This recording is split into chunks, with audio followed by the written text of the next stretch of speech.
Let's talk about cost. So value being determined by the patient's health outcomes.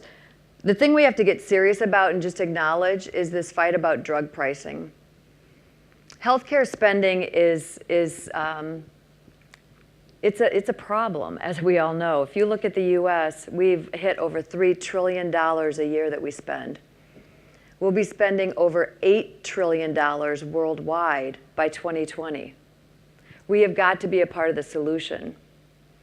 And I am excited to actually get involved and actually be a front runner to say, I want to do this. I want to partner with payers, the government. I need somebody to help measure this because we don't have all the data, typically the payers do, to prove whether it works or not. Because I'm confident that with the branded pharmaceutical and innovative companies we have, that we will demonstrate positive outcomes. And we need, in order to do that, to collaborate. We can't do it ourselves. I saw a lot of questions, can pharma really do this? You know what, we can't. No one industry, no one key stakeholder is going to be able to do it alone.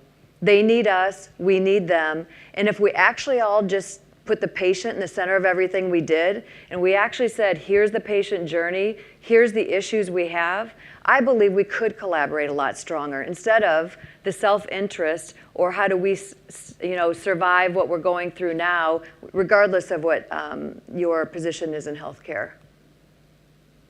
You've seen this before. Wow, this is so cool. Could you imagine if you could actually online be able to order your pharmaceuticals and have it show up the next day, unlike my sister's experience? Her PBM was only a mile away from her house. She still couldn't get it. I wanted to share some statistics with you that I got from the Manhattan Institute. So some of the things that we found is that with rheumatoid arthritis patients, 50% of patients actually are looking up healthcare information while they're in the doctor's office.